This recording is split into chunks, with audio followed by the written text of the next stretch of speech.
Kita lanjut ke materi cara menentukan daerah himpunan penyelesaian. Pertama, kita mengenal tanda lebih besar dan lebih kecil. Agar lebih mudah diingat, perhatikan untuk tanda lebih besar, ketika kita tarik garis akan membentuk huruf B. Itulah yang dikatakan lebih besar.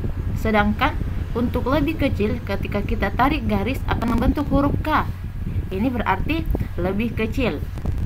Kita perhatikan beberapa contoh. Jika X lebih besar 3, maka himpunan penyelesaiannya dimulai dari angka di atas 3, yaitu 4, 5, dan seterusnya. Sedangkan untuk X lebih besar sama dengan 3, berarti himpunan penyelesaiannya dimulai dari angka 3, 4, 5, dan seterusnya.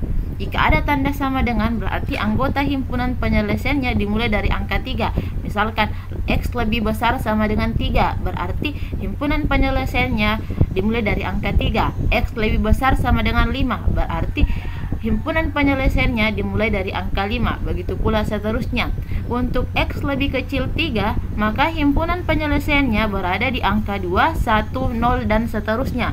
Sedangkan untuk X lebih kecil sama dengan 3, maka himpunan penyelesaiannya dimulai dari angka 3, 2, 1, dan seterusnya. Ada beberapa contoh soal. Gambarlah daerah himpunan penyelesaian.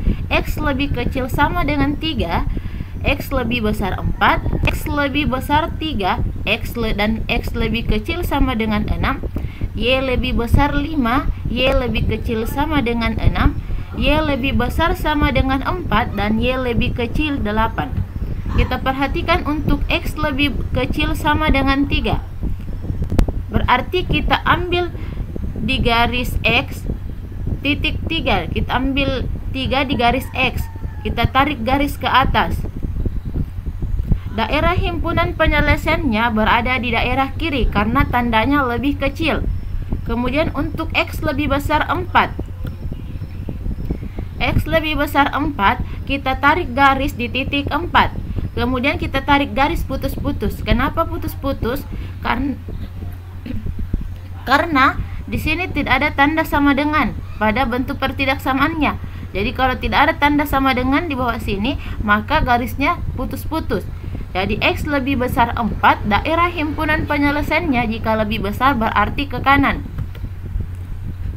Yang diarsir ini daerah himpunan penyelesaian. Untuk X lebih besar 3 dan X lebih kecil sama dengan 6. Untuk X lebih besar 3, berarti ingat ketika tidak ada tanda sama dengan, berarti garis yang kita peroleh itu garis putus-putus. Kita tarik garis dari 3, garis putus-putus. Kemudian kita tentukan daerah himpunan penyelesaian. Jika X lebih besar 3, maka himpunan penyelesaiannya berada di daerah kanan. Sedangkan untuk X lebih kecil sama dengan 6, kita tarik garis di titik 6 pada garis X. Kemudian garisnya full karena ada tanda sama dengan, yaitu X lebih kecil sama dengan 6. Kemudian karena lebih kecil, maka daerah himpunan penyelesaiannya berada di daerah kiri. Jadi yang kena coretan merah dan biru itulah yang dikatakan DHP. Tapi biasanya ada juga yang malah sebaliknya, yang bukan DHP-nya yang diarsir. Dan yang paling bersih itulah DHP-nya. Tapi di sini kita pakai arsirannya, yang diarsir itu adalah daerah himpunan penyelesaian. Jadi yang paling sering kena arsiran yang ada garis merah dan garis biru, itulah yang dikatakan daerah himpunan penyelesaian. Yang ini dikatakan daerah himpunan penyelesaian. Sedangkan untuk Y lebih besar 5 dapat dilihat karena di sini Y lebih besar 5, maka kita ambil titik 5 di garis Y. Ini yang garis Y, kita ambil titik 5, tarik garis putih sama dengan, kemudian daerah himpunan penyelesaiannya berada di atas karena lebih besar. Sedangkan untuk Y lebih kecil sama dengan 6, kita tarik garis. Ini tadi daerah himpunan penyelesaian dari Y sama lebih besar 5. Untuk Y lebih kecil sama dengan 6, daerah penyelesaian kalau lebih besar maka daerah himpunan penyelesaiannya ke atas. Sedangkan untuk Y lebih kecil sama dengan 4 dan untuk Y lebih besar sama dengan 4 dan Y lebih kecil 8 diperoleh Ini untuk Y lebih besar 4, berarti full karena ada tanda sama dengan. Kemudian daerah arsirannya atau daerah himpunan penyelesaiannya ke atas karena ini lebih besar. Sedangkan untuk Y lebih kecil 8, maka kita tarik garis putus-putus. Kemudian daerah himpunan penyelesaiannya kalau lebih kecil maka daerah himpunan penyelesaiannya berada di bawah. Jadi yang paling sering kena arsiran inilah daerah himpunan penyelesaian. Ini katakan daerah himpunan penyelesaian. Sedangkan kita lanjut contoh soal selanjutnya. 2x tambah 5y lebih kecil sama dengan 10. Untuk menyelesaikannya, pertama kita ubah bentuk pertidaksamaan ke dalam bentuk persamaan. Jadi 2x tambah 5y sama dengan 10. Misalkan x-nya sama dengan 0. Jika x-nya kita misalkan 0, maka variabel x pada bentuk di atas kita ubah menjadi 0. Berarti 2 dikali 0 ditambah 5y tetap sama dengan 10. Ingat 2 kali 0 sama dengan 0. Maka 5y sama dengan 10. Y sama dengan 10 dibagi 5 sama dengan 2.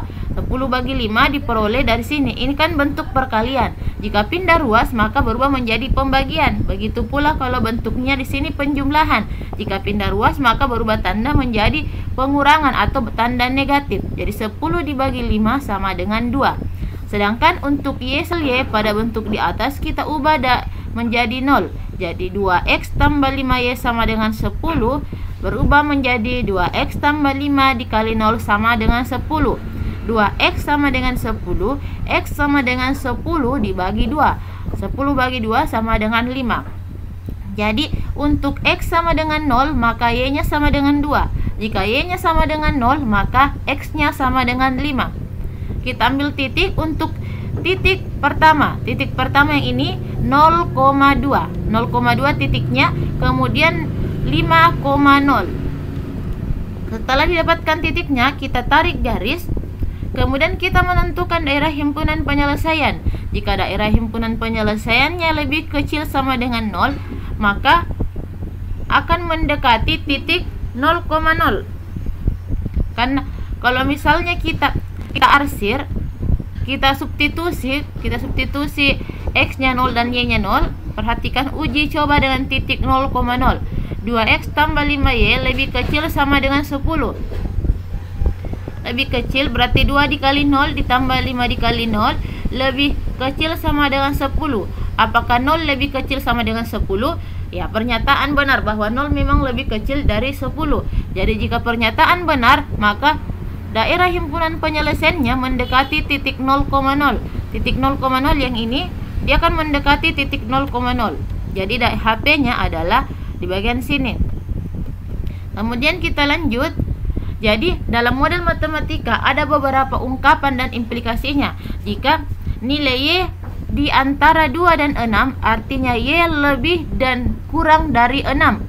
Jadi kita lihat bahwa jika nilai Y di antara 2 dan 6 berarti bisa jadi Y lebih besar 2 dan Y lebih kecil 6. Atau kalau misalnya kita pisah ini, Y-nya lebih besar 2 dan Y-nya lebih kecil 6. Ketika kita pisah bentuk ini, maka ingat Y lebih besar 2. Kita baca begini, Y lebih besar 2 dan Y lebih kecil 6. Ungkapan kedua, nilai X melebihi 2 tetapi tidak lebih dari 8. Artinya X sama atau kurang dari 8 tetapi lebih dari 2. Jika dikatakan di sini bahwa nilai X melebihi 2, berarti nilai X yang melebihi 2 tetapi tidak lebih dari 8. Berarti himpunan penyelesaiannya itu stop di angka 8. Dia bisa melebihi 2, berarti nilai di atas 2 melebihi 2 tetapi tidak boleh melebihi 8. Jadi bentuk pertidaksamaannya adalah X lebih besar 2 dan X lebih kecil sama dengan 8. Atau kalau kita pisah bahwa X lebih besar 2 dan X lebih kecil sama dengan 8. Untuk ungkapan ketiga, nilai Y kurang dari 12 tapi tidak kurang dari 5. Tapi kurang dari 12, artinya nilai Y-nya kurang dari 12 tetapi tidak kurang dari 5, berarti stop di angka 5. Kemudian kita perhatikan bentuk pertidaksamaannya, kan di sini dikatakan kurang dari 12, berarti di sini Y kurang dari 12, tetapi tidak kurang dari 5. Artinya ketika tidak kurang dari 5 berarti lebih banyak atau lebih besar sama dengan 5. Lebih besar berarti di sini Y lebih besar sama dengan 5 dan Y lebih kecil 12, atau ketika kita pisah ini bisa berubah menjadi Y lebih besar sama dengan 5 dan Y lebih kecil 12. Untuk ungkapan keempat, nilai X sekurang-kurangnya 10, artinya X sama atau lebih dari 10 dan seterusnya. Untuk ungkapan keempat ini bahwa nilai X itu paling kurang atau paling sedikit di 10 dan bisa lebih dari 10. Berarti di sini pertidaksamaannya adalah X lebih besar sama dengan 10.